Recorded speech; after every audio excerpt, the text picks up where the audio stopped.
A lot of this isn't going to make sense to you, and I'm sorry about that. I'm just going to start at the beginning, with the house.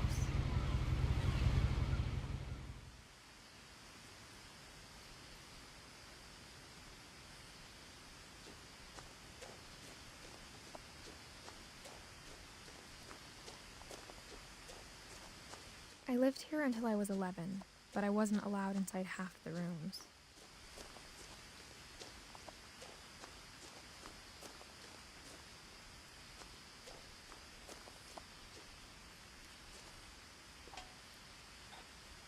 Inside the mailbox were bills from 7 years ago, marked urgent, open immediately.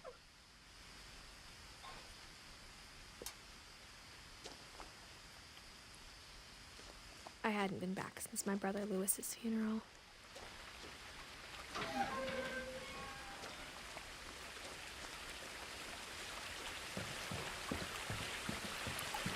In her will, my mother left me a key but didn't tell me what it unlocked.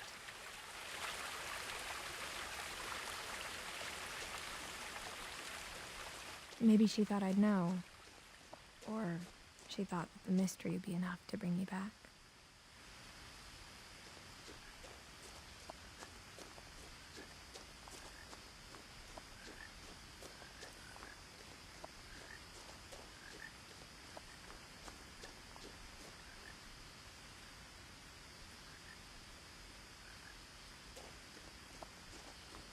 No one had driven this way in a long time, but I saw a few hoof prints.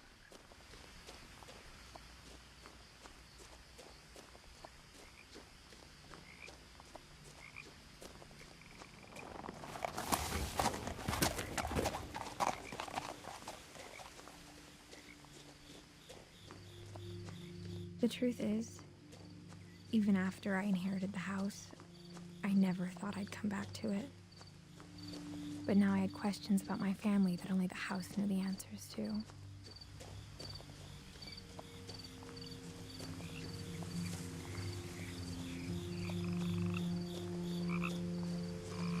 The house was exactly like I remembered it, the way I'd been dreaming about it.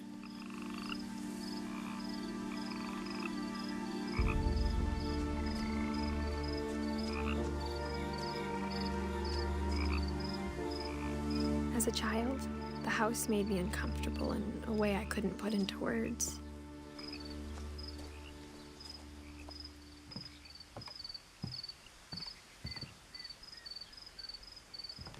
Now, as a 17-year-old, I knew exactly what those words were. I was afraid of the house.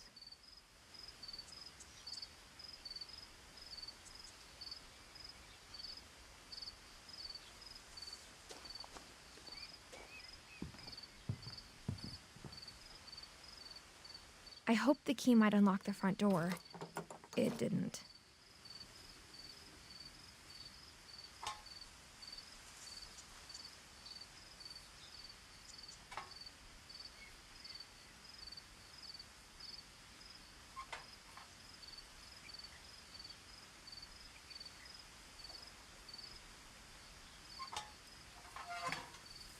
Looking in, I felt like the house itself had been waiting for me.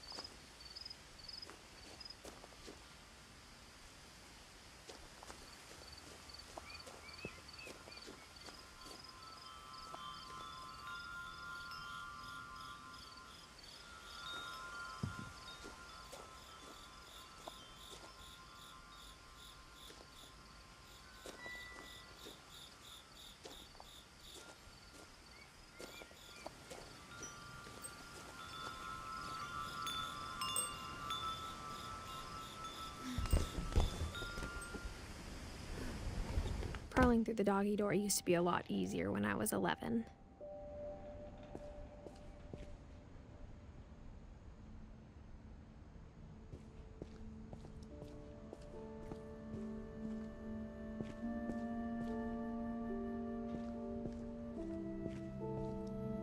The power had been turned off the night we left.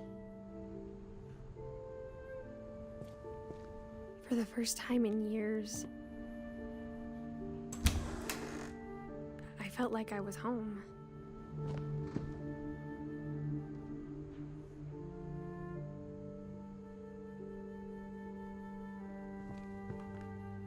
But instead of a family, there were just memories of one.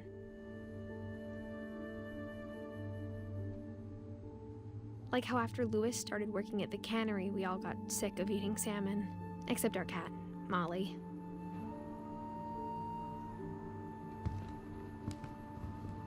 Or how only one restaurant would deliver to our house, so we had Chinese a lot.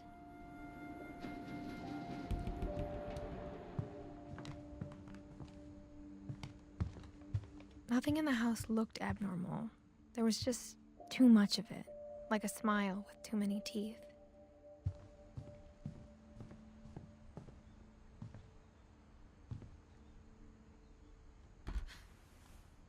Edie told me once that every Finch who ever lived is buried somewhere in the library.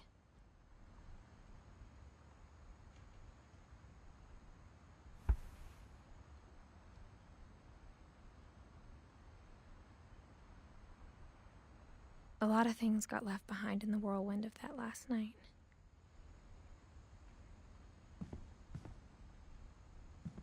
My mom wasn't much of an optimist, but she never stopped believing that my brother Milton was alive.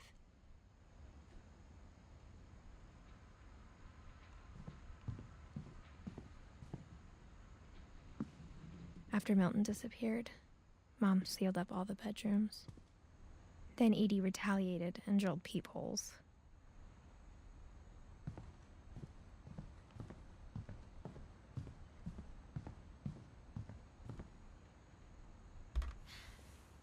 As a kid, I just assumed every house had peepholes and sealed rooms you weren't allowed inside of.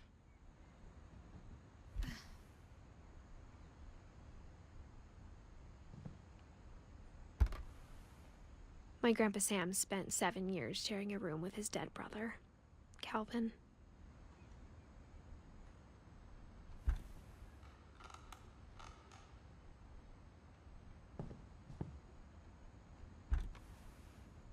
The last time I was in Edith Sr.'s room, I was 10 and she was painting my portrait.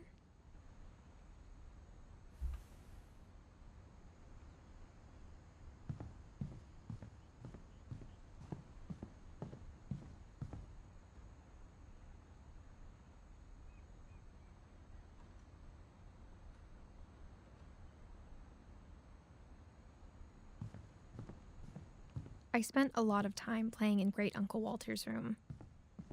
I think my mom sometimes regretted not sealing it up.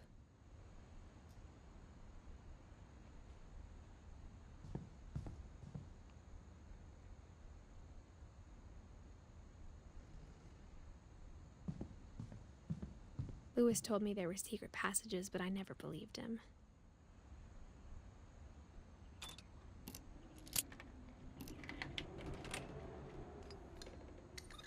Turns out, my mom was really good at keeping secrets.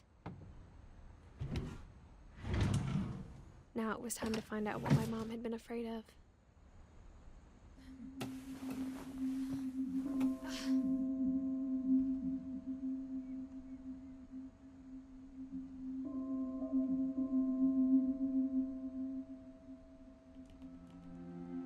Reading this, maybe it sounds like I had a plan, but I had no idea what was behind that door.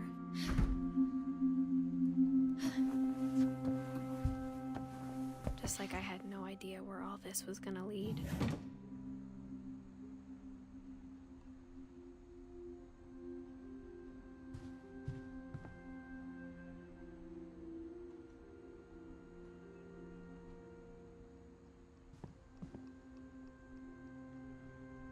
I got the sense Edie had spent a lot of time here, before my mom sealed the doors.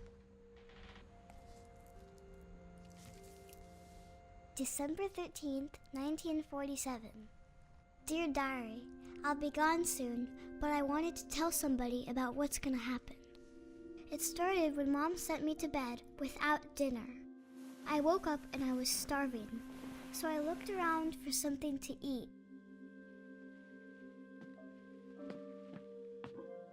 The gerbil food was dry, but I didn't mind it.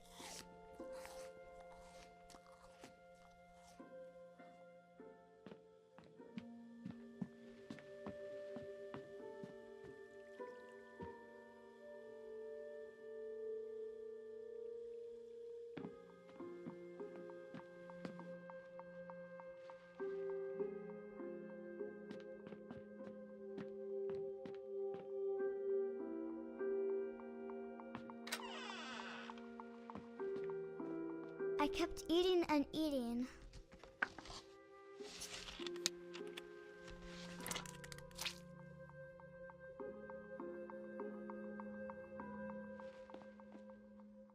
I ate a lot of things that night.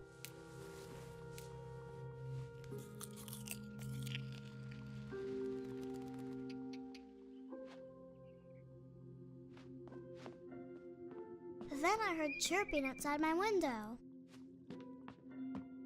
It was a barn swallow going back to her nest. I reached out for her.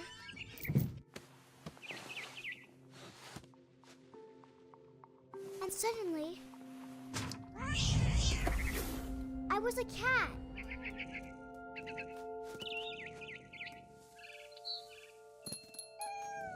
I tried to be quiet, but the bird was really scared.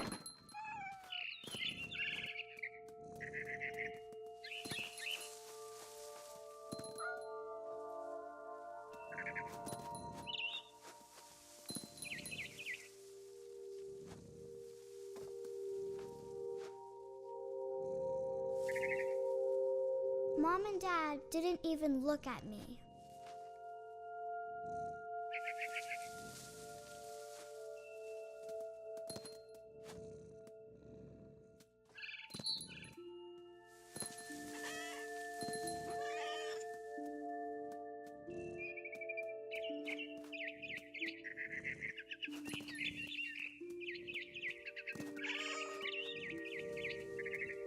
I jumped and I almost got her.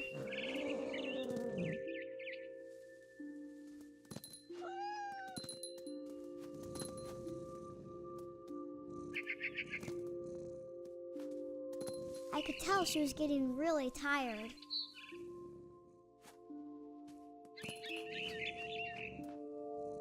Now I was up in the big tree. I promised Dad I wouldn't climb it anymore. All I cared about was eating that mama bird.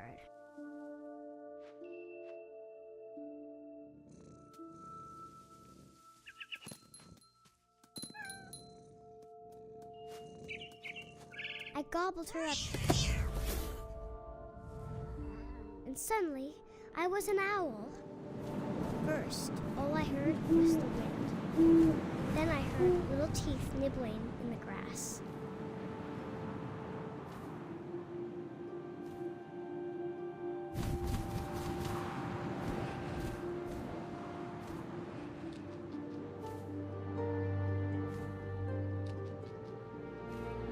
Rabbits.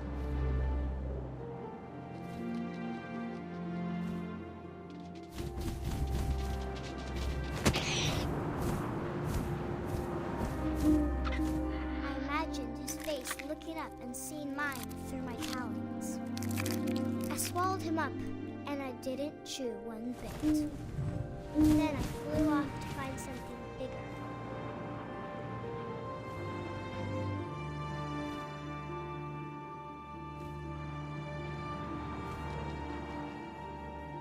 A mama rabbit.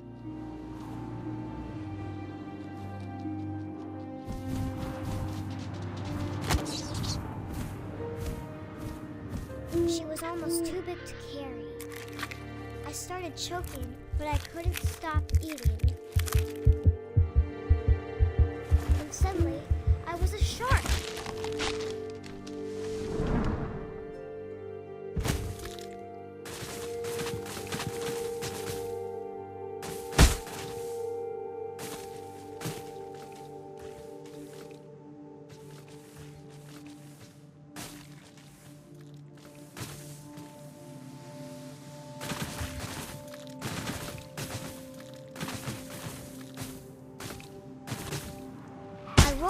cliff and into the ocean. Now, I was hungrier than ever.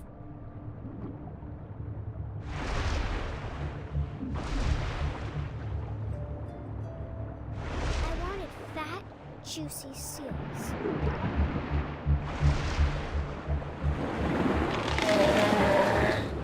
I tore off her flipper, and it tasted really good.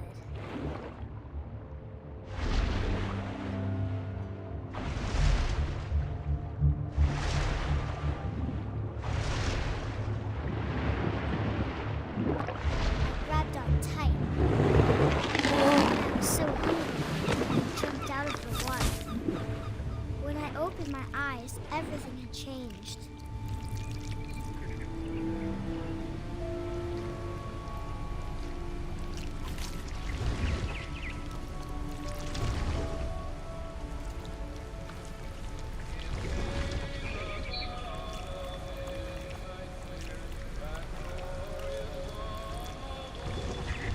Now I was a monster, and I smelled people everywhere.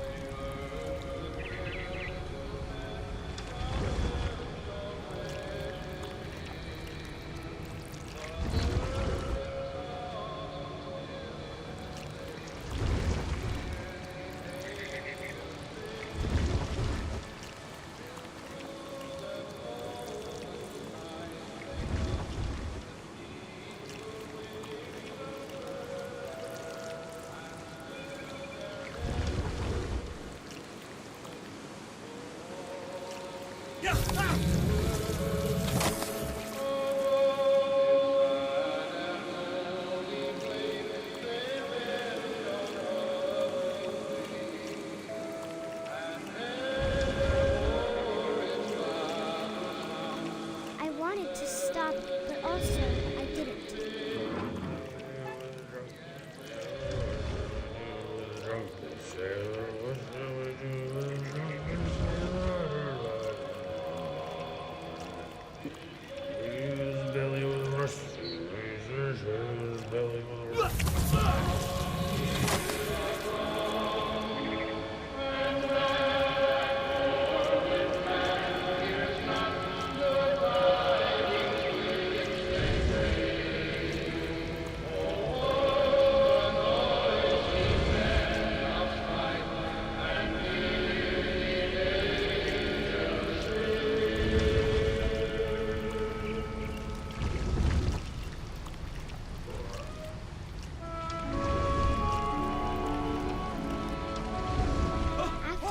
Passenger, I was still hungry. And to cross the water, I smelled something new.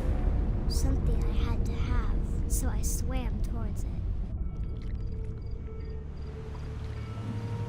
I slithered onto the sand, and the good smell went into an old pipe.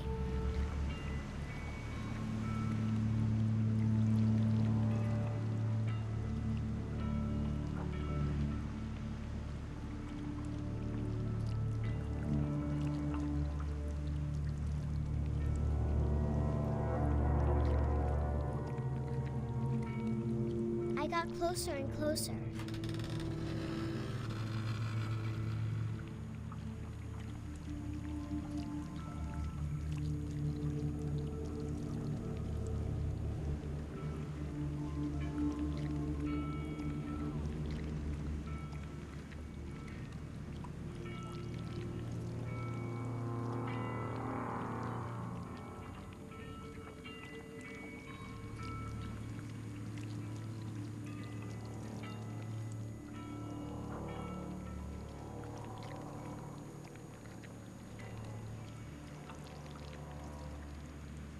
All my stomach started growling.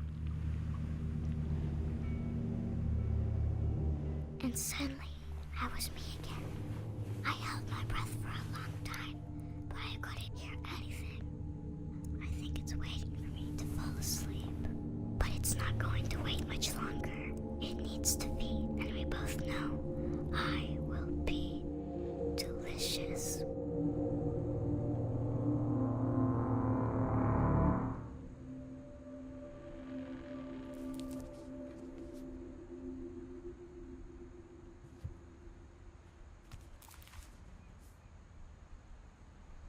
I'm not sure if I believed all of that, but I'm sure Edie would have.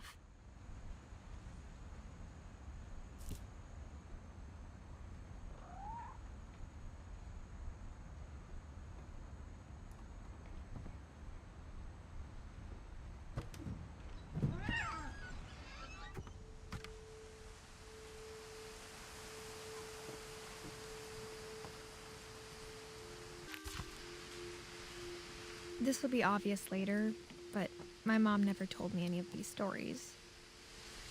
Edie would have, but Mom didn't like bringing up the past. Though, when we adopted a stray kitten, she was the one who named it Molly.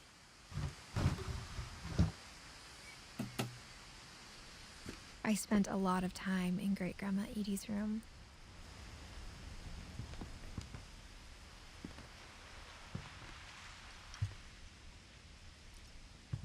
Her room was like a museum. For 500 years, the Finches have been famous throughout Norway for their fortune and misfortune. Odin Finch buries the latest victims of the family curse, his wife Ingeborg and their newborn son, Johan. On January 7th, 1937, he set sail with his family and his house, hoping to leave the curse behind. But 40-foot waves off the coast of Washington send the house and Odin to the bottom of the sea. Odin's daughter Edie, with husband Sven and baby Molly, step ashore on their new home, Orcas Island. Odin Finch is the first to be buried in the new family cemetery. His daughter Edie is already dreaming of a new Finch house.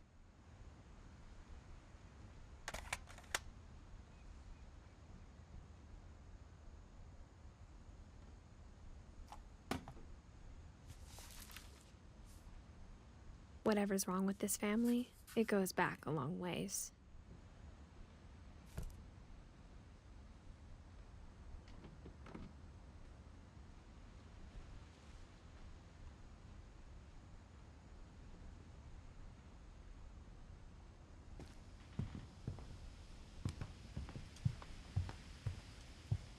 When Edie told people Sven was killed by a dragon, she could also have said he was building a dragon-shaped slide that collapsed. She could have, but she didn't.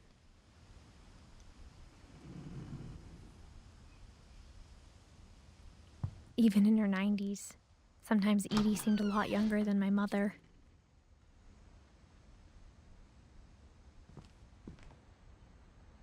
The only trace Grandpa Sam's first wife, Kay, left on the house was the pink bathroom.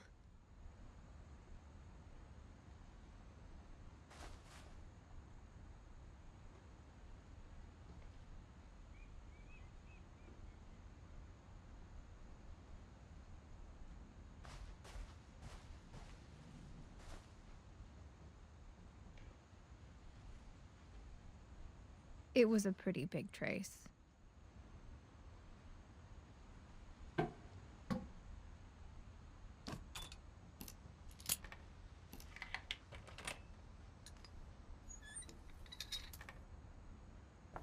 There's a secret in this bathroom.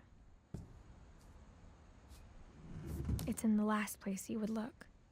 It isn't in the cupboard. It's hidden in this book.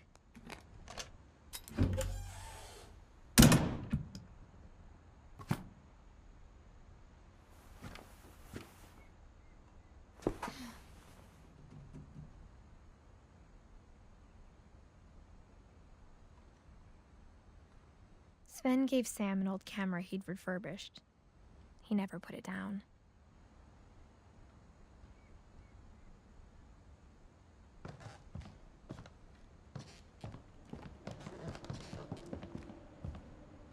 From the paintings on the wall, it was clear my brother Milton had been here before me.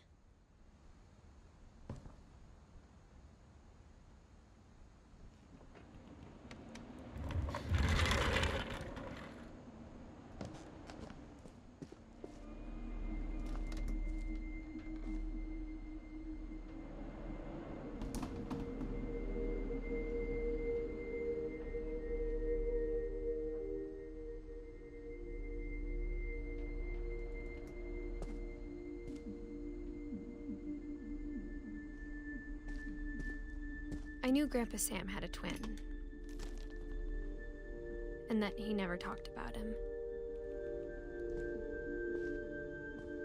I guess my grandpa didn't like history any more than my mom did.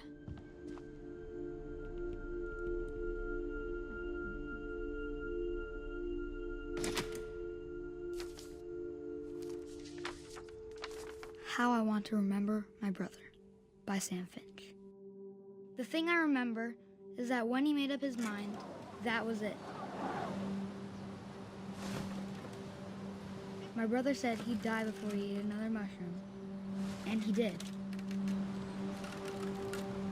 At Barbara's funeral, we swore we'd never be afraid again, and he wasn't. I think Calvin always wanted to fly.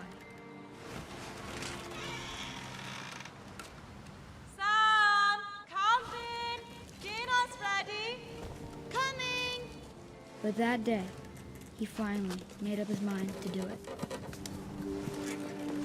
I told him going around was impossible. Maybe if I hadn't said that. Calvin, I'm not gonna tell you again. Maybe if the wind hadn't picked up. Then maybe he'd still be here. But I doubt it. I think he'd already made up his mind.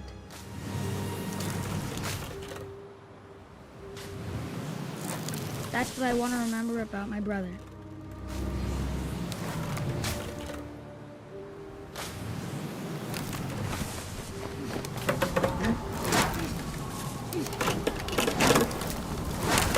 The day he made up his mind to fly. And he did.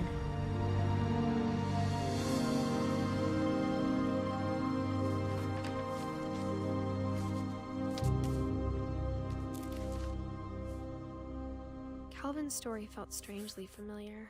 When I was younger, I remember trying to do the exact same thing.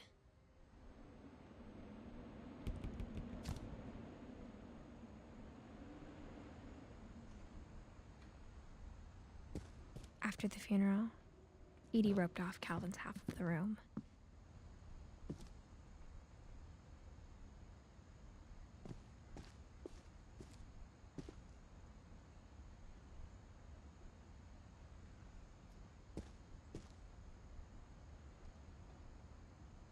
Mom said Grandpa Sam enlisted at 18 and never set foot in the room again.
The passages were a pretty tight fit.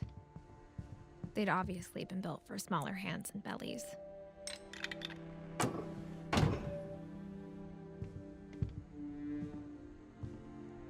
Edie's father, Odin, built the original house.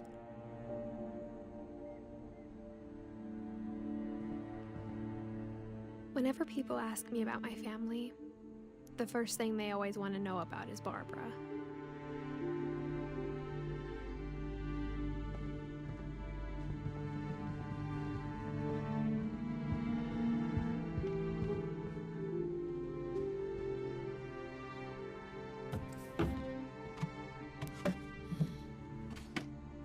Growing up, I always thought of Barbara as a child star.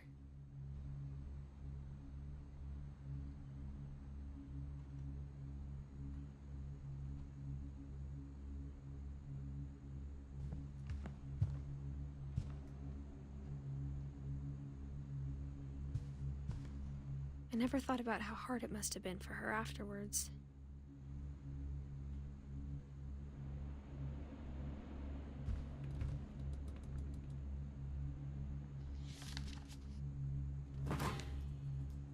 Of all the stories people wrote about Barbara's death, I'm surprised Edie saved this one.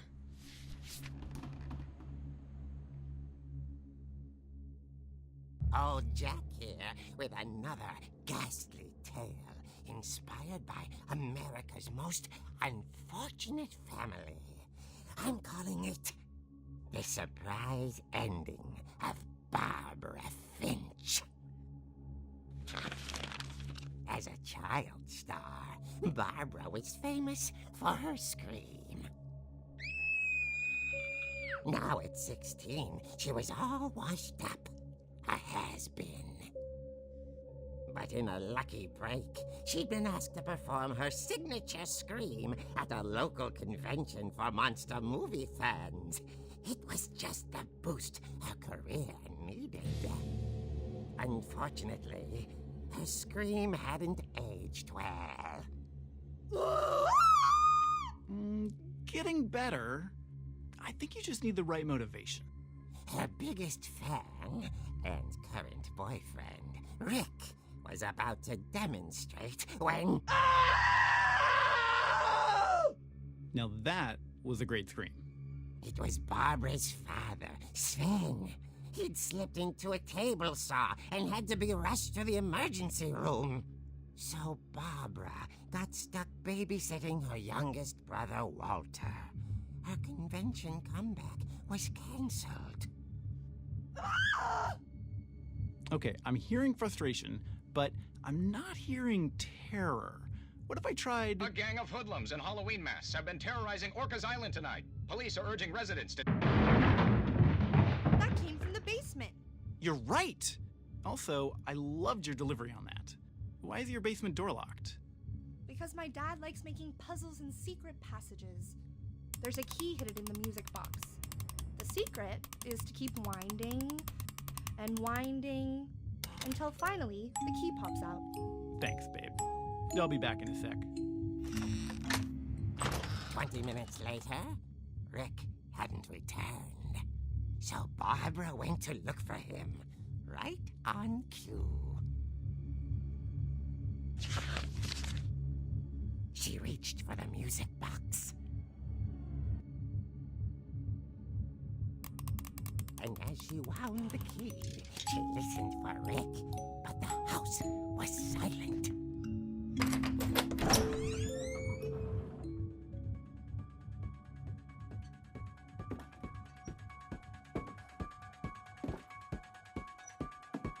She found Rick's crutch and imagined the worst.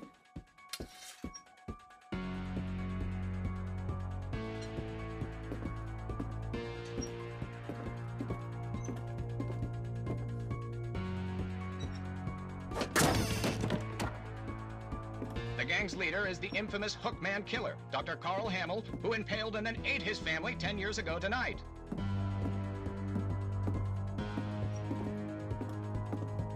The old fridge rattled and grew still.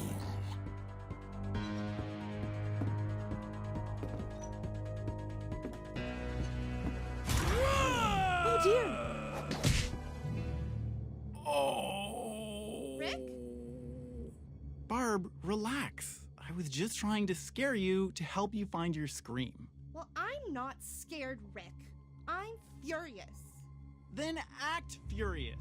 All I'm getting from you now is that you're hurt and confused and She threw him out, but she kept a little something to remember him by. Barb, have you seen my other crutch? And she was still holding it when she fell asleep watching the late picture show. Hours later... Barbara! Walter, what's going on up there?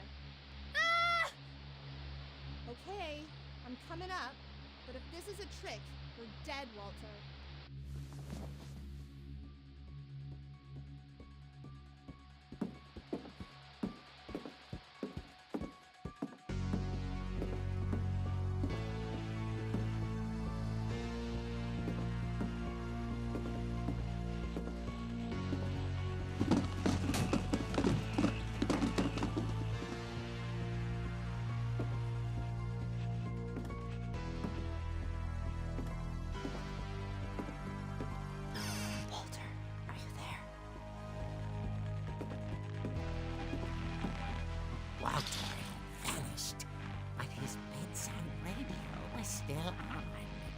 Orcas Island police describe the man as 6 feet tall, with a steel hook for a hand. Residents are urged to lock all doors and windows and notify the police of any suspicious activity. Barbara turned, saw the hook man, and was speechless. He was quite smashing. And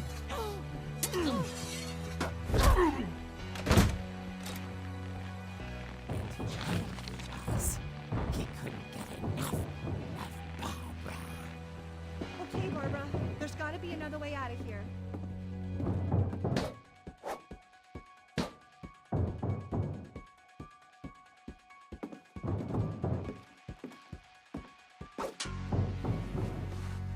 That night, she played her part beautifully.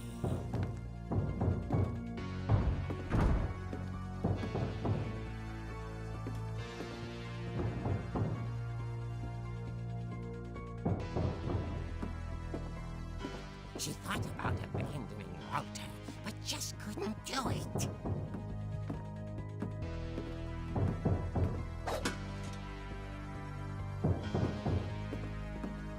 Molly's door hadn't been opened in years.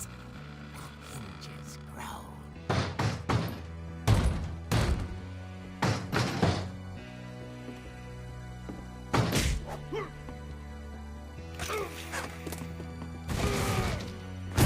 He wasn't moving, but she sensed the story might not be over yet.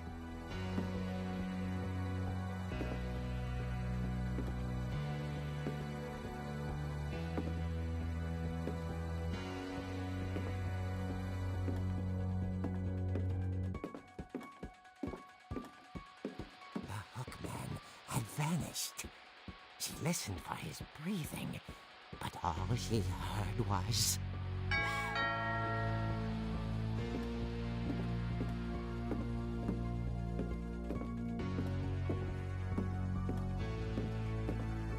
At the door, she heard whispering. It was coming from inside the house.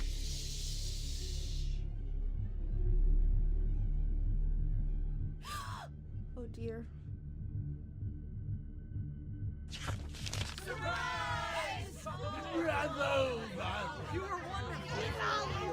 The monsters had come to surprise her. For Barbara, it was a dream come true. Then she saw what kind of monsters they were, and she realized what was about to happen. She was going to be famous. And with her final breath, Barbara Finch gave the performance of her life.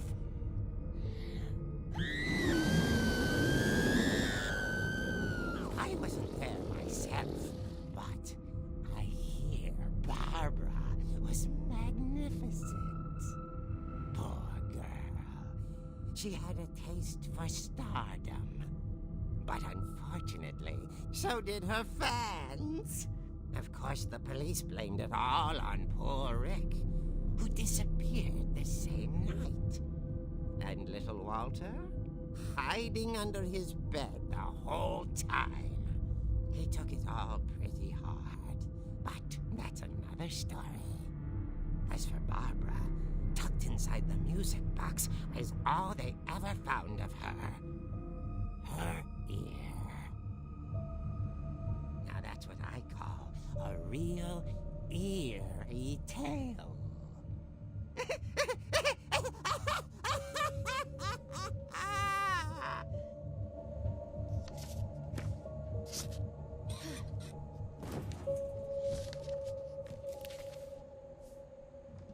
Edie told me all Barbara wanted was to be remembered, as absurd as that comic was. Maybe what Edie saw was a happy ending.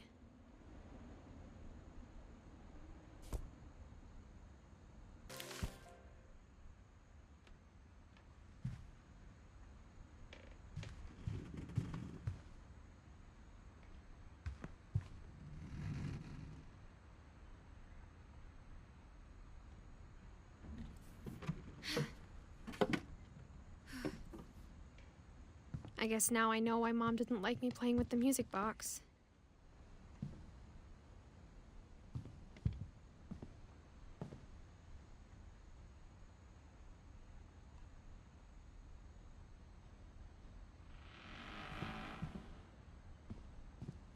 Mom must have locked the third floor stairs on the night we left.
Mom said the basement was off limits, unless I wanted another tetanus shot.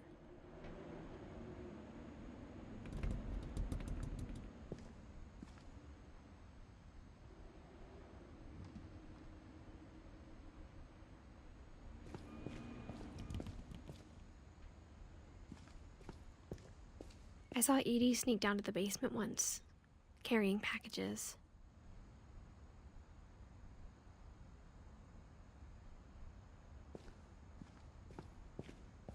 I thought maybe she was hiding presents. It turned out she was hiding a lot more than that.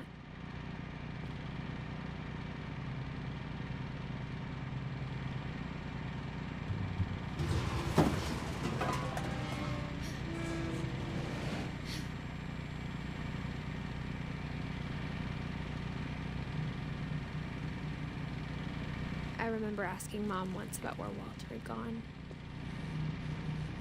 She said after Barbara died, he got as far away as he could. If there's a pattern in all these stories, I think it's that none of us has gotten very far.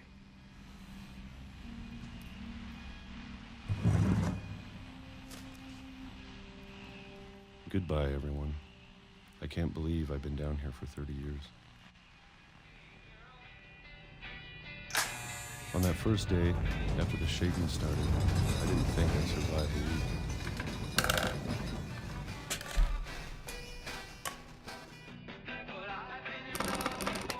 But after a few days, I settled into a routine. That's what kept me sane.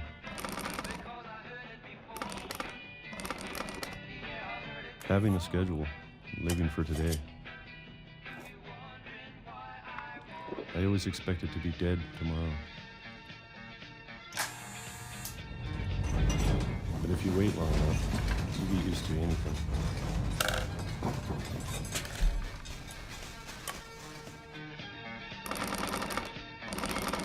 Even a monster on the other side of the door starts to feel normal.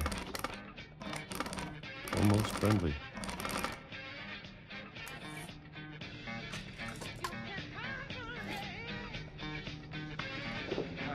And then one day, everything just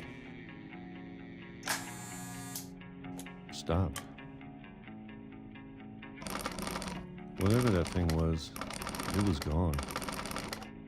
Maybe it got tired of waiting. Or maybe I just got tired of being afraid.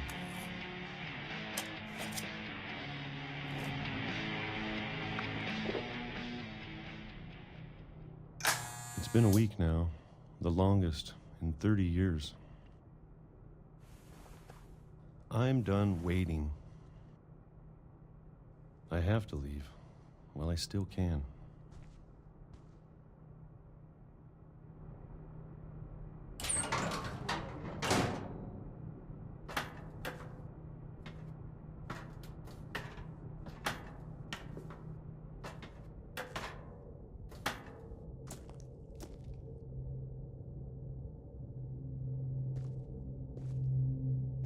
I know it's out there somewhere.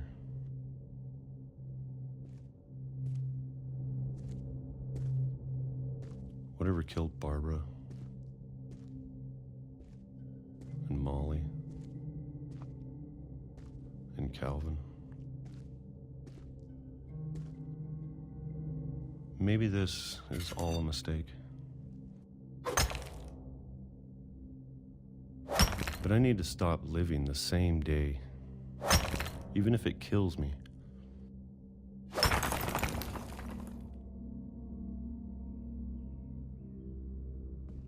Whatever's out there, I want you to know I'm ready for it. I'm going to appreciate all of it, especially the food. I don't mind if I only have a year left, or a month, or a single week. I'd be happy with one new day. I can already imagine the sun on my face.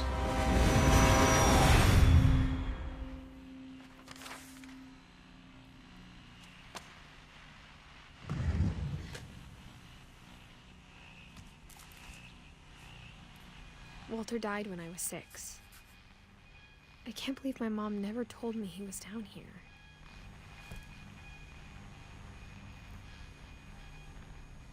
I'm sure my mom was trying to protect me.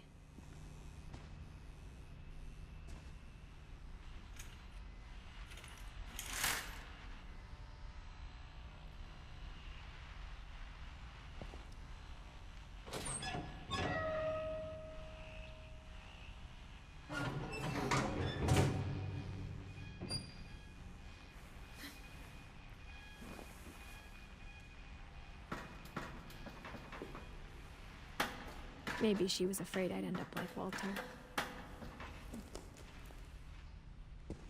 But if she never told me about an uncle under the house, I can only imagine what else she was hiding. I don't want to make the same mistakes she made.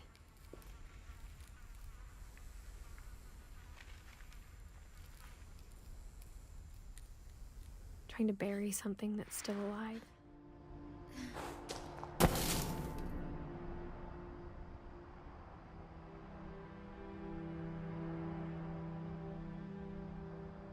Now that there's only one of us left, or maybe 2,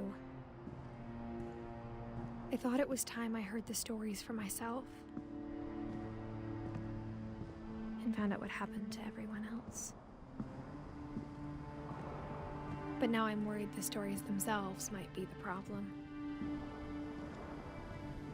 Maybe we believed so much in a family curse, we made it real.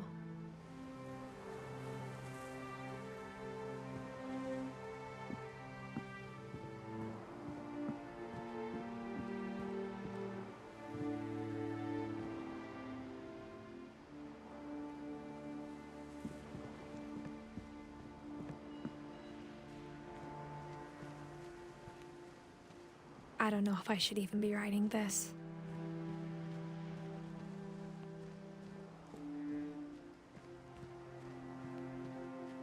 Maybe it'd be better if all this just died with me.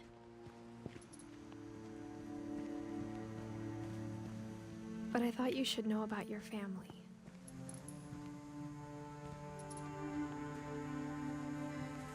And the history you're a part of.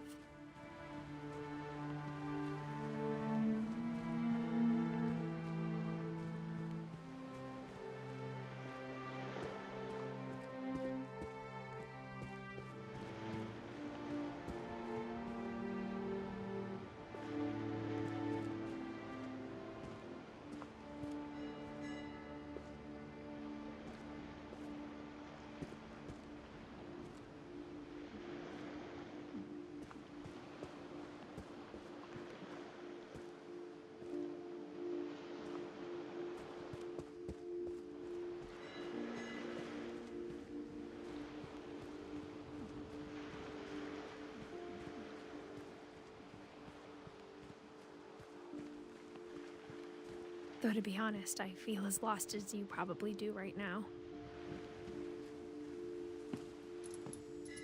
I think the people in these stories believed them, for what that's worth.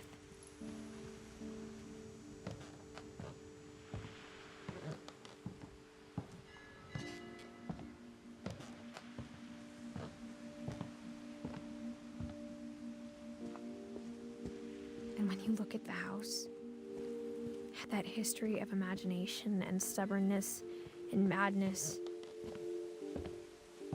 any of it seems possible.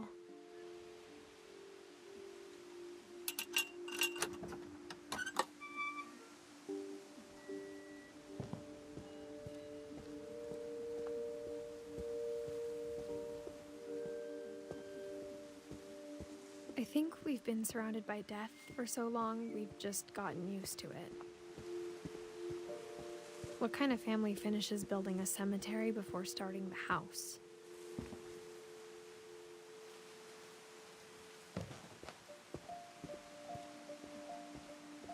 It's embarrassing for me to admit this, but the pet cemetery made me more uncomfortable than the human one. 3 of the gerbils are mine, and 2 had been my fault.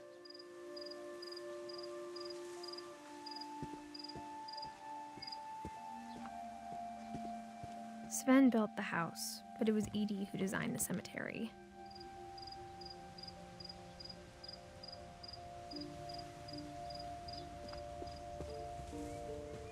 I'm sure Odin's monument had been Edie's idea.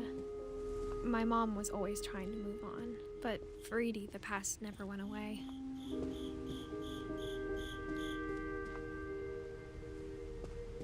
She could see it poking out of the water at low tide.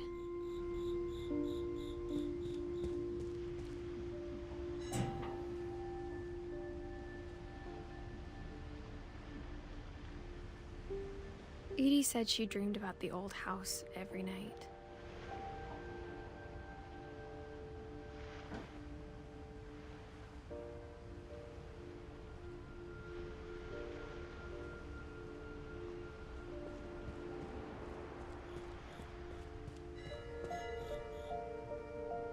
Edie's side was always easier for me to understand. But the older I get, the more I can see where my mom was coming from.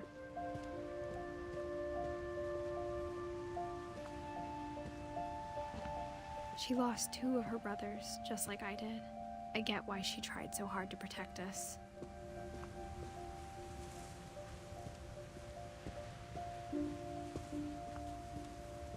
There's so many things I wish I could ask my mom now. Part of me thinks this is what she wanted all along. For me to come back someday and find everything out for myself.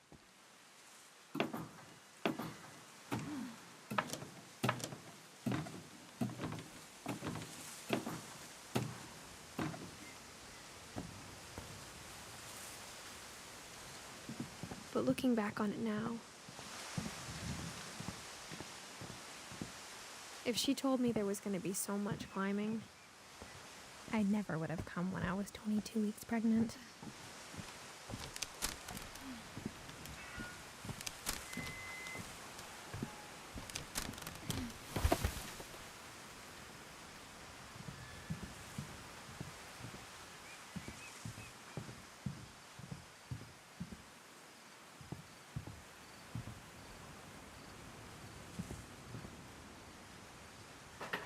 I never met Grandpa Sam, but I think he and my mom had a lot in common.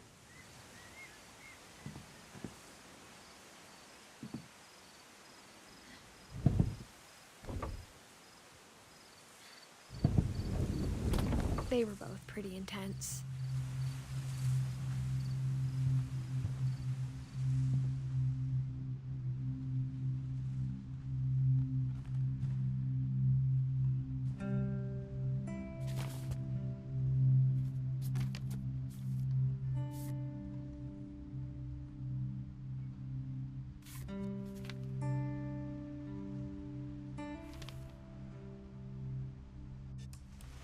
Dawn, I promise, you'll never forget this weekend. Yes, sir. These memories are gonna last a lifetime. Hmm? What? Am I gonna have to shoot anything? It's a hunting trip, perfect. It's gonna rain the whole weekend, isn't it? Please just take the damn picture. Hey, language. I will never forget this weekend, Dad. That's this. Okay, got it. I'm gonna take some pictures, okay? Just be careful. That camera's older than you are.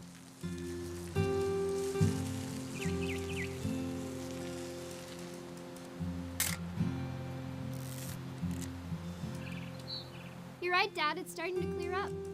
Still freezing, though.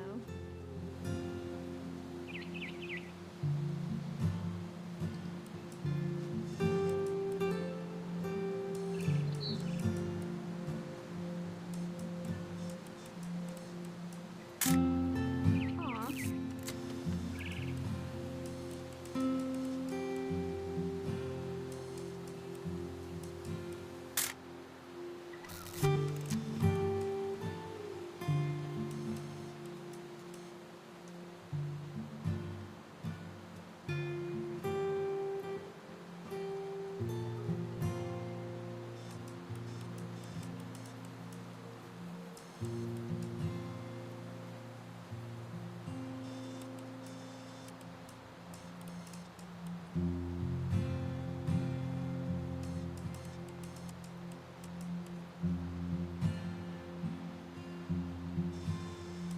Definitely should not have drunk all that coffee.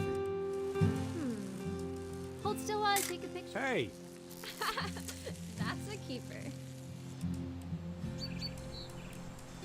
I'm just saying, I'm not always gonna be here, Don. You'll need to remember this stuff, if you want to survive. I'll be fine, Dad. You know who else thought he was gonna be fine? Some guy who died. Don, I'm being serious. I know, Dad. You're always serious. Doesn't being out here make you want to chill out? Well, to tell you the truth, I haven't been out here in 20 years. Don, don't you think you could find something more interesting to photograph?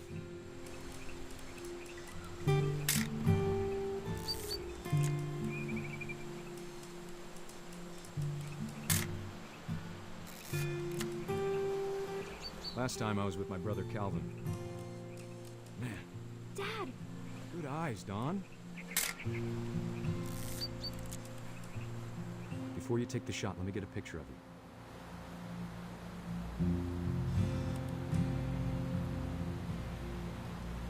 Dad, I... Let me get behind you. Do I have to do this? Don, you don't have to do anything. Great shot, Don!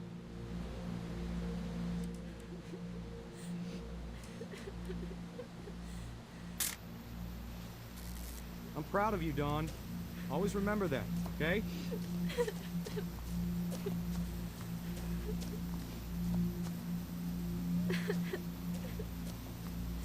Dad, it's twitching. I think That's it's totally some- normal, Don. Just focus on the camera. Try not to think about— Dad!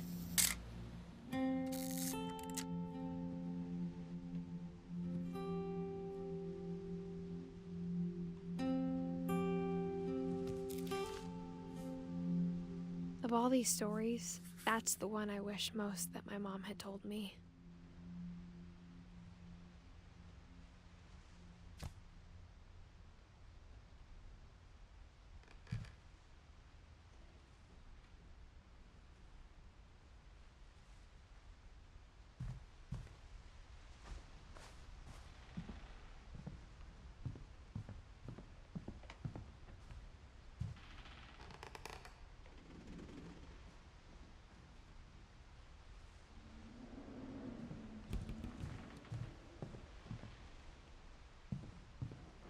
Instead of hiding from death, Sam seemed to go out of his way to meet it.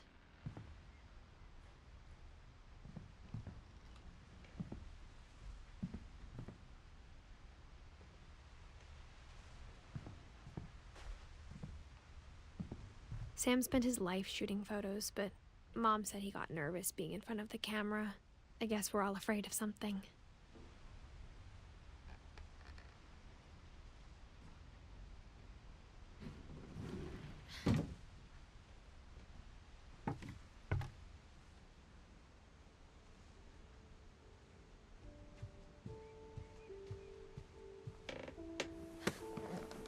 After Sam died, my mom and Edie got really close. They'd both lost a lot.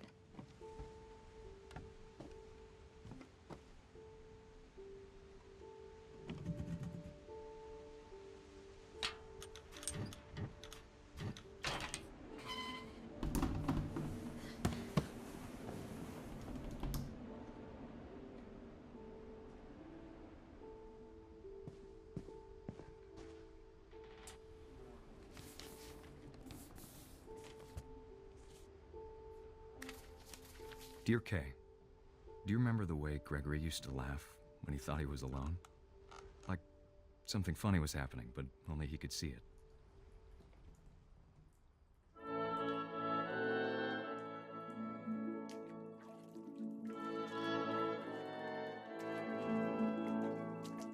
I think he saw things the rest of us don't.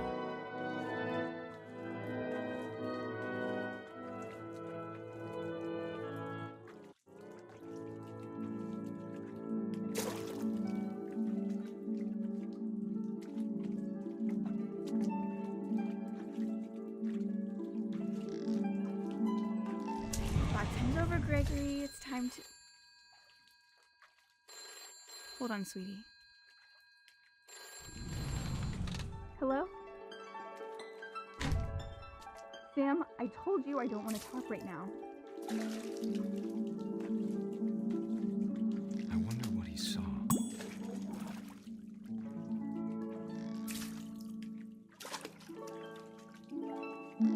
What his world was like.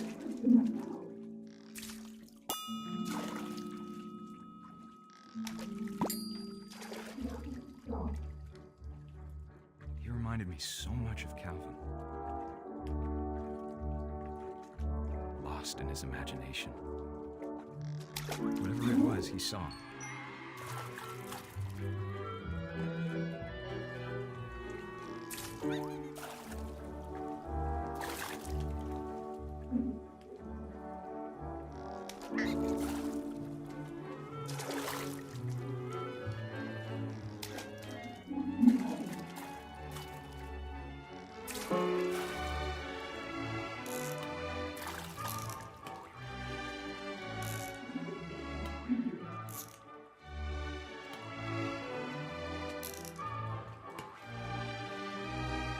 It sure made him happy.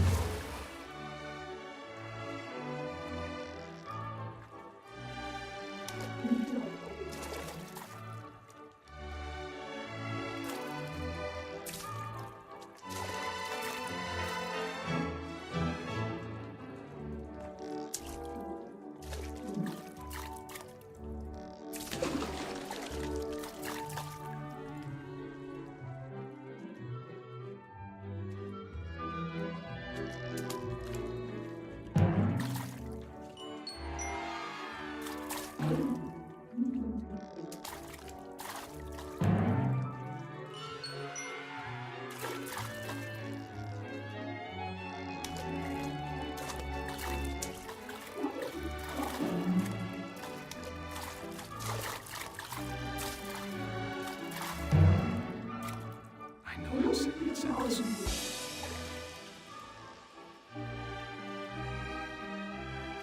But I worried about a baby being too happy. But I could feel him slipping away. Sorry about that, Gregory. I know you did everything you could. Maybe if I hadn't called that night. Damn it. Hold on, I don't want Gregory to hear this.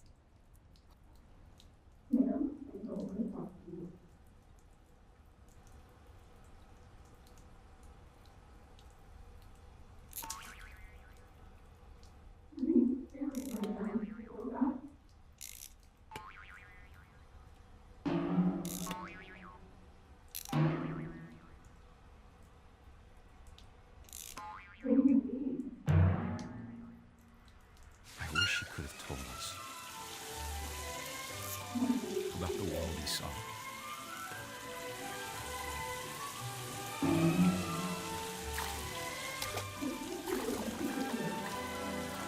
There's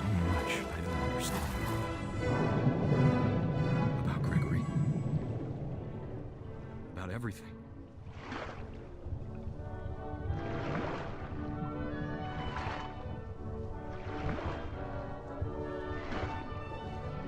But I know what happened wasn't your fault.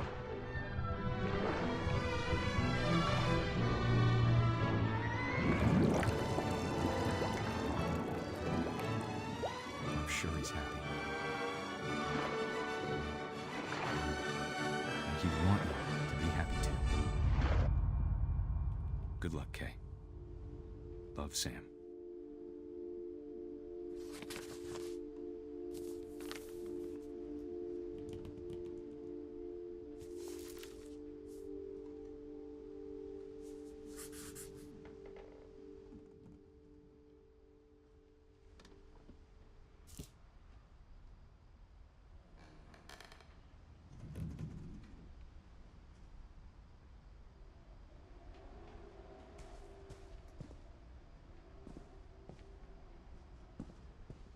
I can't imagine my mom ever writing poetry, and yet...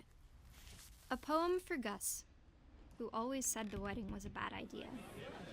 Our father never hit us kids, at least not very hard, before the day my brother said with teenage disregard that he'd be dead before he'd see a wedding in our yard.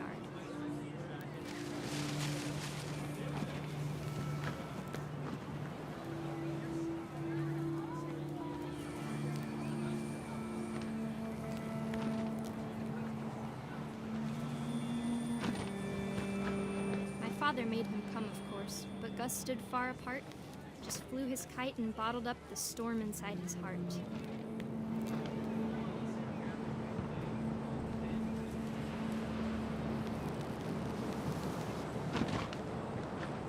I tried to talk him out of it, but though he'd never met her, we don't need a stepmom, were the words that I now pronounce you husband and wife. You may kiss the bride.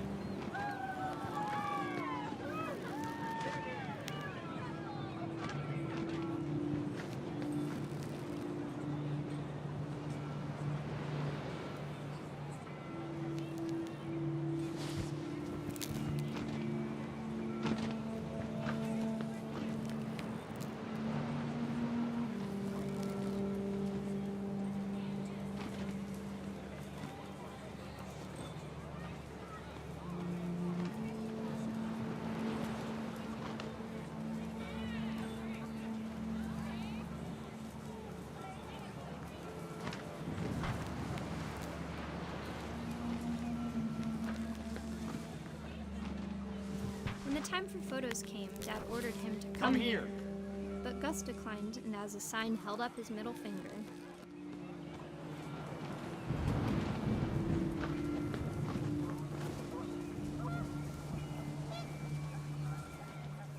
The wind picked up, and panicked geese appeared and quickly went. But all the humans did that day was go inside the tent.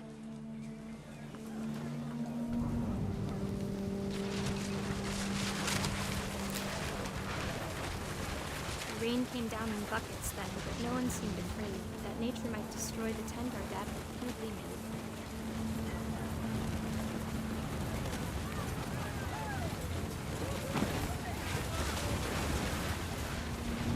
The thunder sounded much too close and full of angry power. But all my father said to this was, "Make the music louder."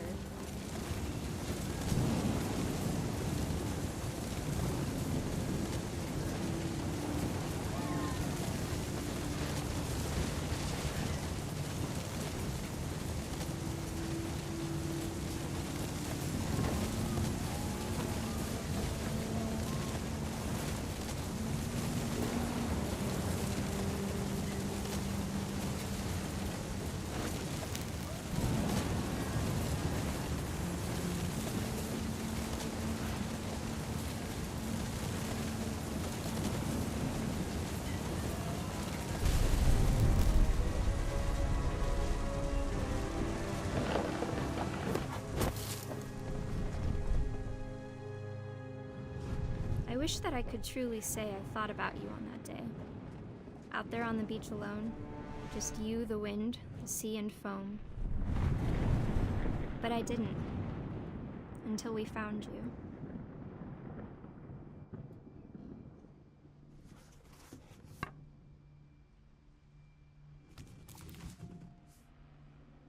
She never talked about him, but Mom told me once if I was a boy, they were going to name me Gus.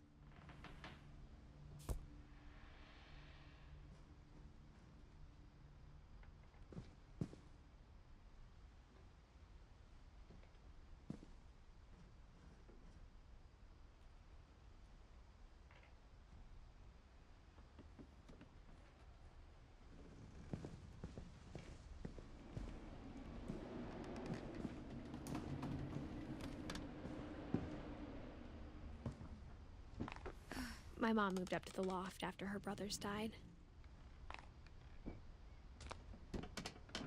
At the time, it was as far away as she could get.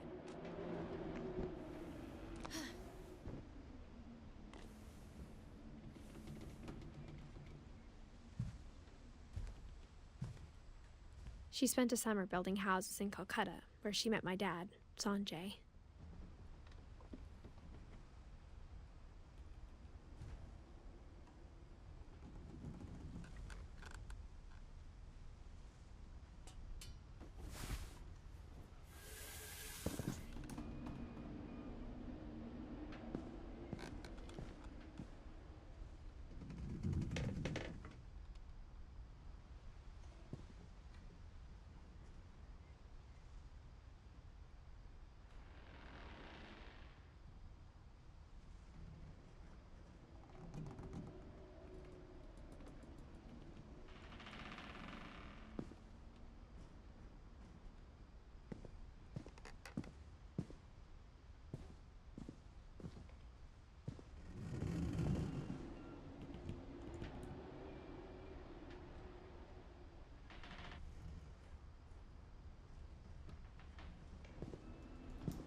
My mom moved to India a week after graduation and got a job teaching English. Louis was born a year later.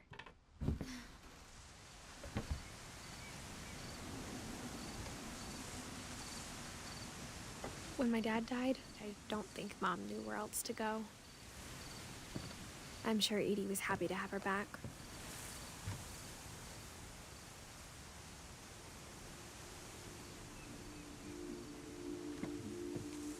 The house had to get a little bigger, but Edie was used to that. And for a while, things were good, almost normal. But it didn't last.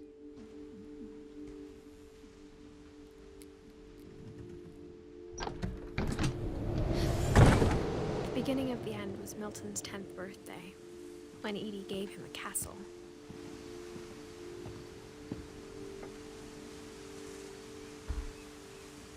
After Milton disappeared, the only thing he left behind was a room full of paintings.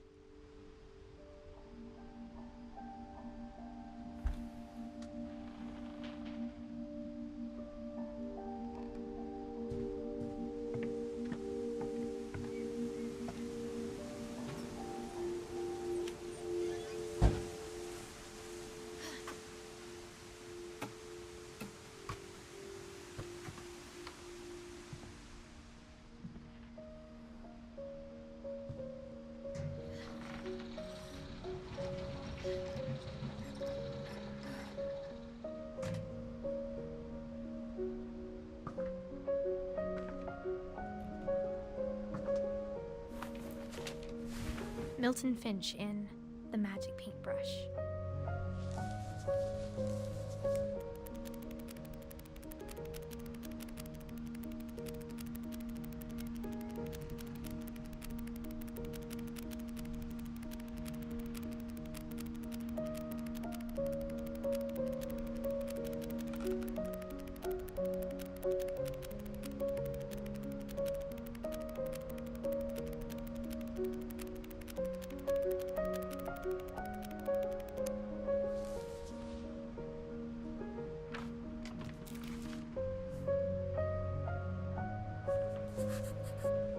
I was 4 when Milton disappeared.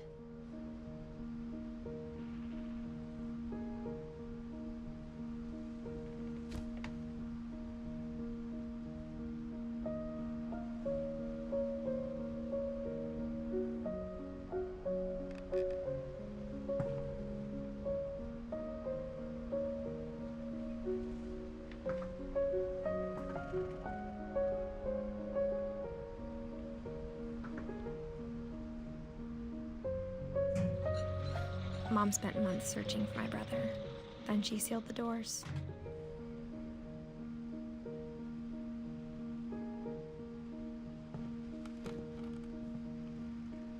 Whatever Milton had found in the house, Mom didn't want it getting out.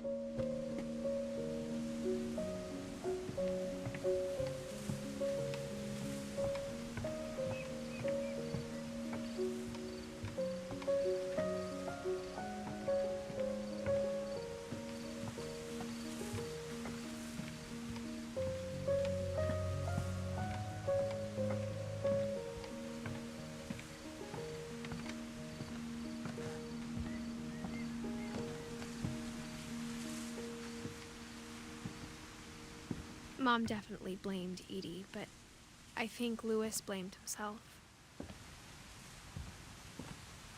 After he graduated, he just spent more and more time in his room, until Mom got him a job at the cannery.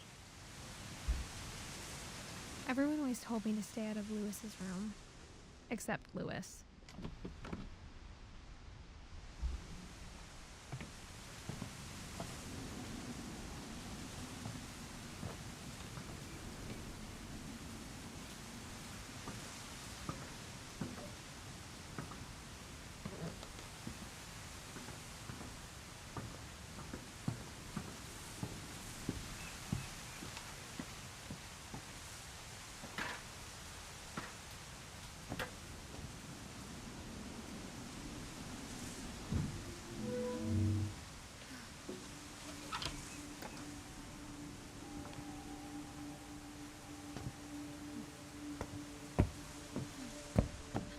Lewis's room smelled very, very familiar.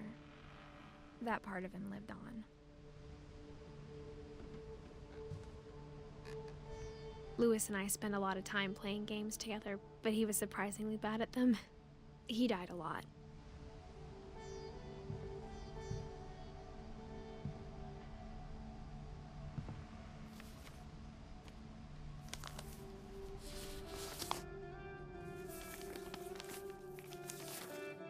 Dear Mrs. Finch, as Lewis's psychiatrist, I can understand your desire for an explanation. As I see it, the trouble began in January, shortly after we convinced your son to seek treatment for substance abuse. Newly sober, I believe Lewis first noticed the monotony of his daily life.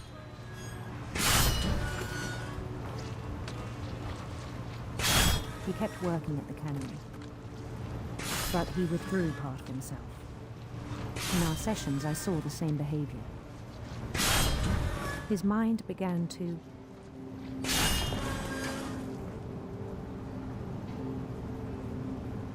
wander.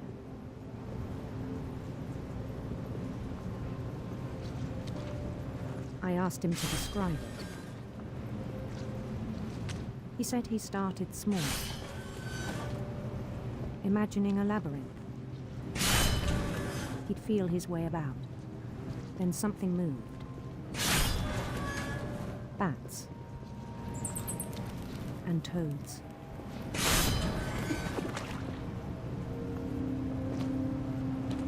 And things that have not names. He knew it was all in his head. But he took it very seriously. I had hoped he'd find himself.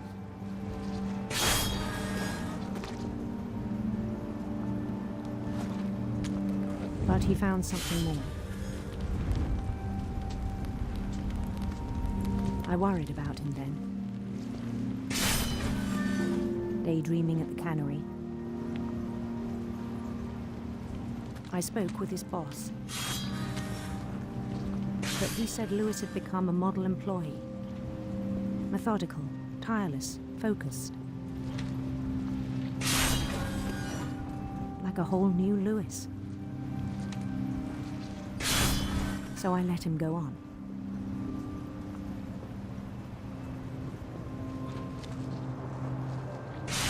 I even encouraged him.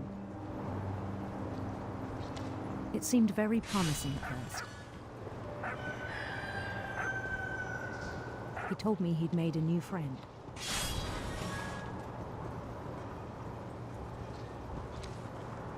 On the edge of the city, he named Lewis Topia.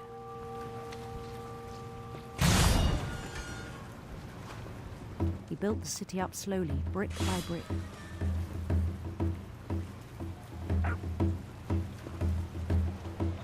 Then he made musicians.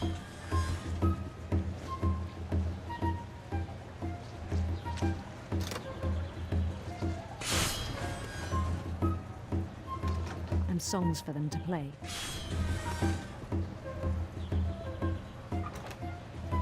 He talked about starting a band.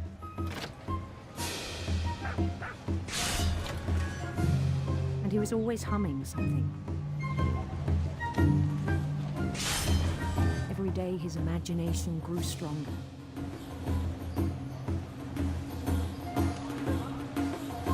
He no longer spoke at the cannery.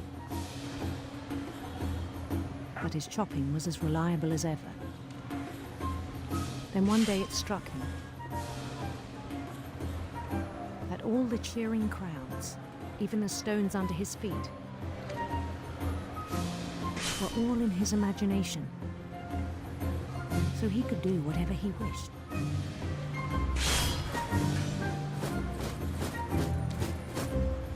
He held an election for mayor. And he won.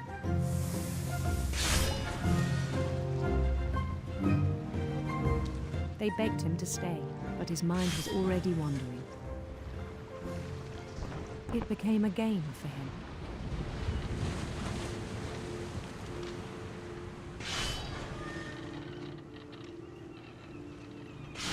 He'd conquer a city, then immediately push on. New Louisville.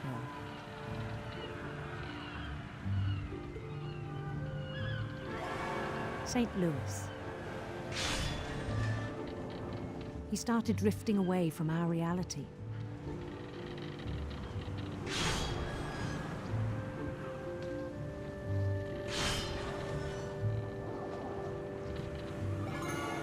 Minneapolis. Until one day he forgot to go home from the cannery. Even as his mother pleaded with him, part of Louis kept sailing on.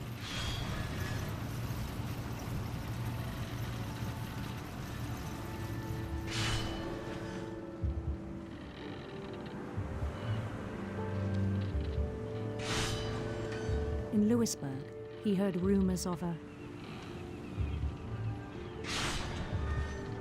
beautiful prince.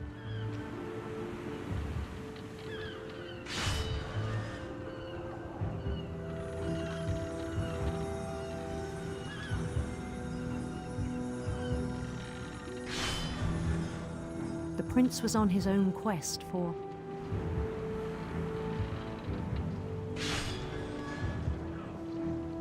radiant rainbows.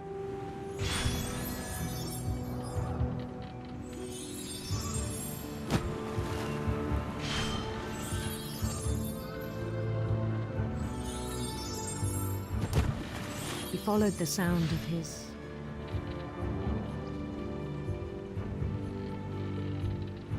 silver harp.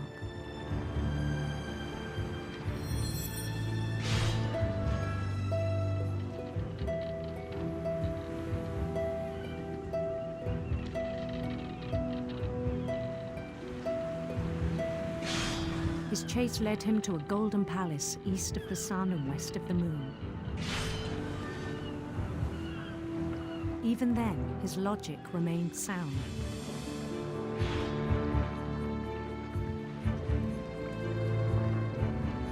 He knew the world was all in his imagination.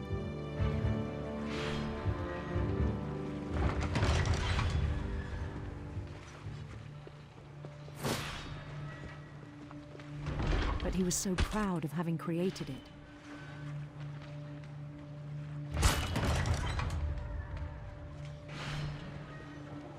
In his own eyes, he'd become something greater than a king.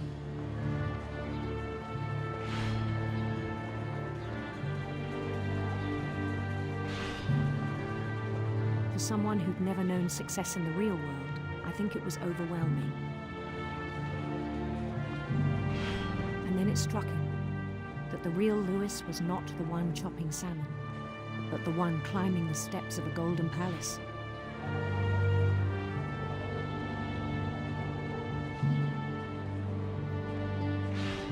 My imagination is as real as my body, he told me. It was hard to argue with him.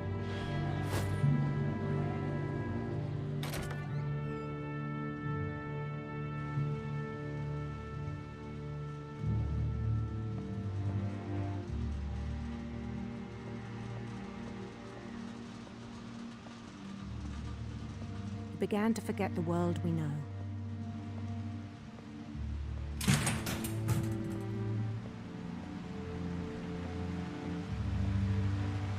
I think it pained him to remember Louis, the cannery worker.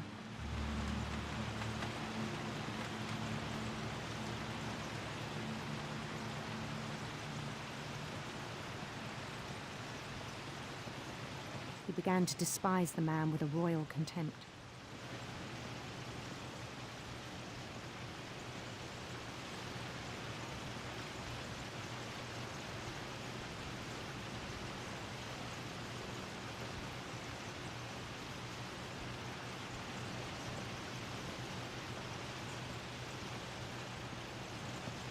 I still thought I could save him.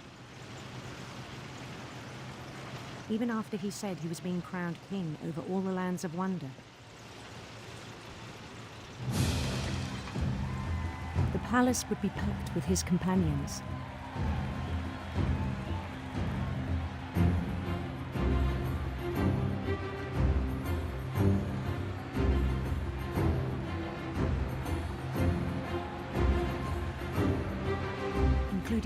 his calico who'd insisted on inviting him.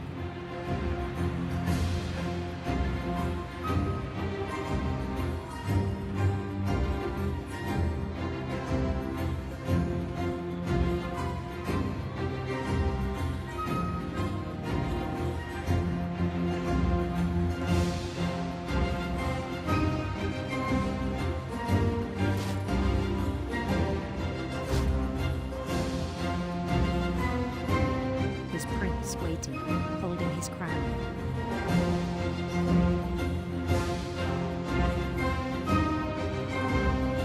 There was only one thing left to do.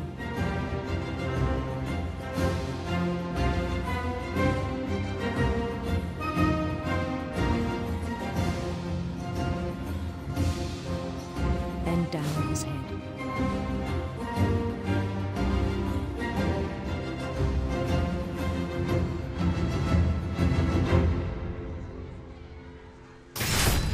And the rest I think you know. Mrs. Finch, your son was a kind man who will be missed by all of us who knew him.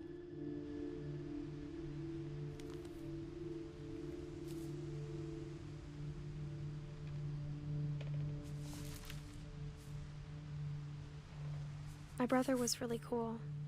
I wish you could have met him.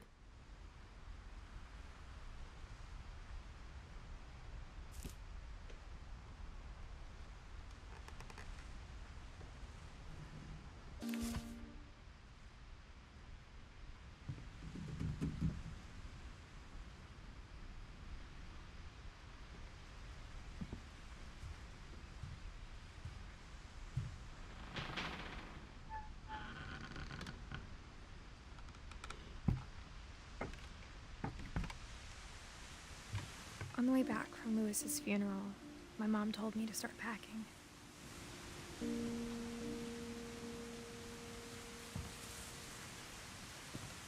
She waited until the day before we left to tell Edie. I'm not sure if she wanted to make it easier or harder.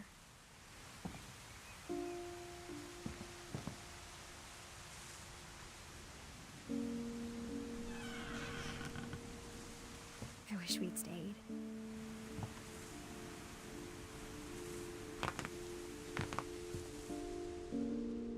But I understand why we left.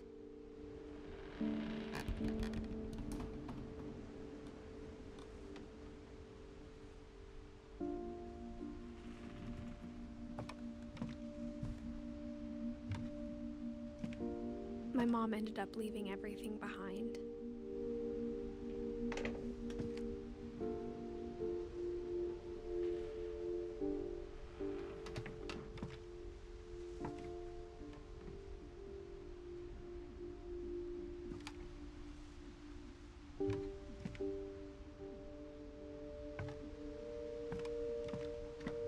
What happened that night had been coming for a long time. Maybe it should have come sooner.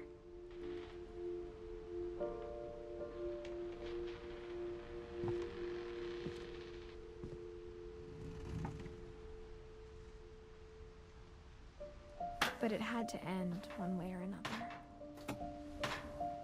All that's left now is to tell you about that last night.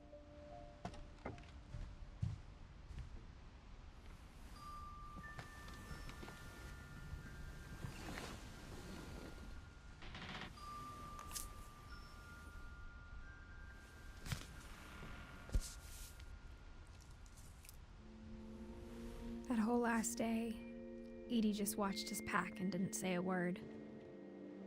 Until supper, when she raised her glass and said, "To our final night together, and all our final nights apart." Grandma, you know what I said about alcohol. Some of your medications are very Edith, specific. I left a present for you in the hallway. Why don't you go open it? The grown-ups have to argue now. I'm sorry, you're right. We're all leaving tomorrow. Let's just enjoy our last... I'm not leaving. Edith, you're excused.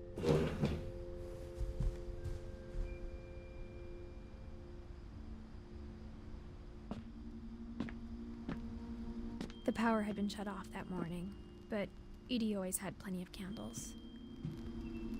When my mom sealed the library, I don't think she knew about the other entrance. Or that Edie had a key to it.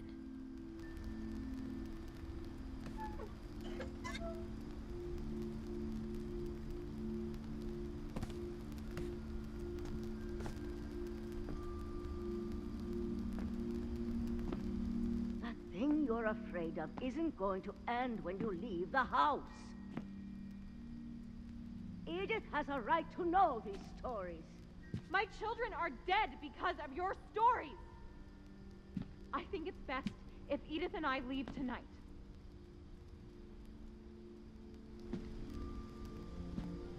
We'll have the nursing home send a van for you in the morning, okay?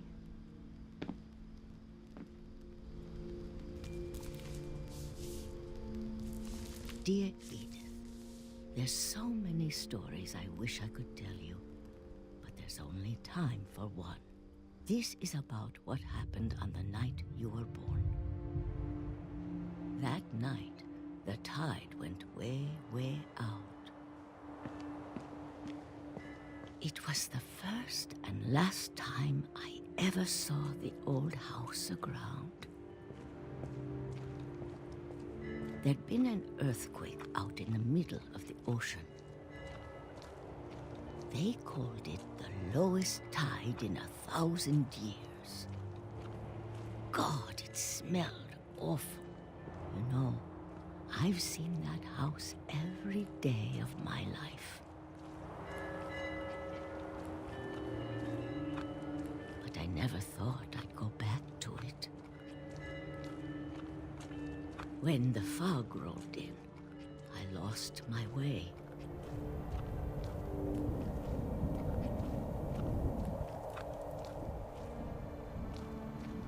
I got turned around.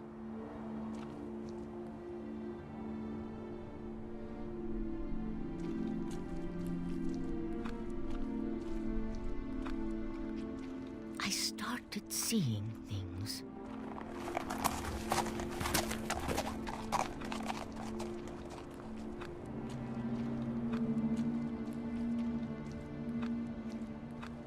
Things I'd forgotten had ever existed.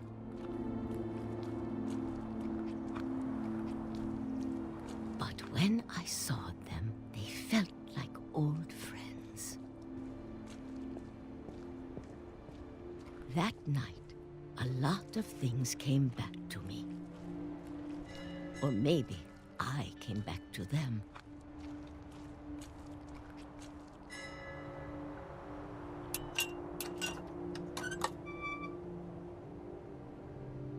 Things I can't explain, but that I need you to try and... Edith, what are you doing in here? It's mine. Edith! Mom, you're gonna rip it! Let go! I kicked and screamed, but Mom dragged me to the car.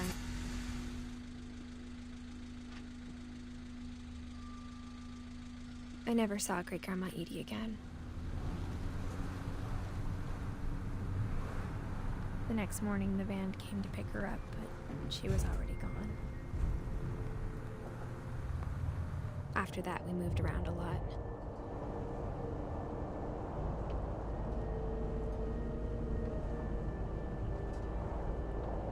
We both tried to make the best of it.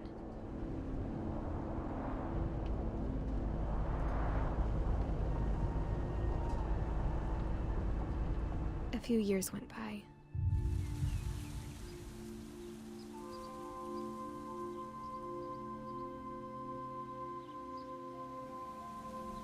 My mom didn't like to talk about it, but she started getting sick a lot. The rest happened pretty quickly. She got better for a while, and then she didn't. And then I was alone.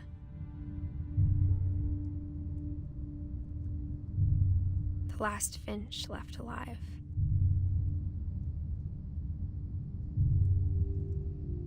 Until I found out about you.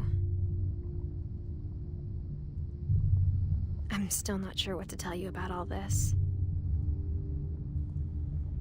If we lived forever, maybe we'd have time to understand things. But as it is, I think the best we can do is try to open our eyes. And appreciate how strange and brief all of this is.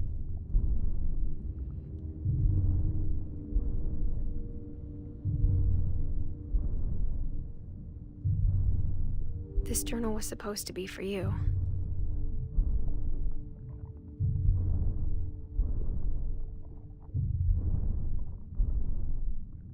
But now I hope you'll never see it. I just want to meet you and tell you all these stories myself. But I guess if you're reading this now, things didn't work out that way.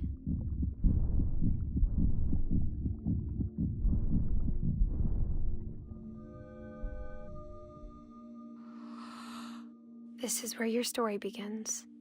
I'm sorry I won't be there to see it. It's a lot to ask, but I don't want you to be sad that I'm gone. I want you to be amazed that any of us ever had a chance to be here at all. Good luck.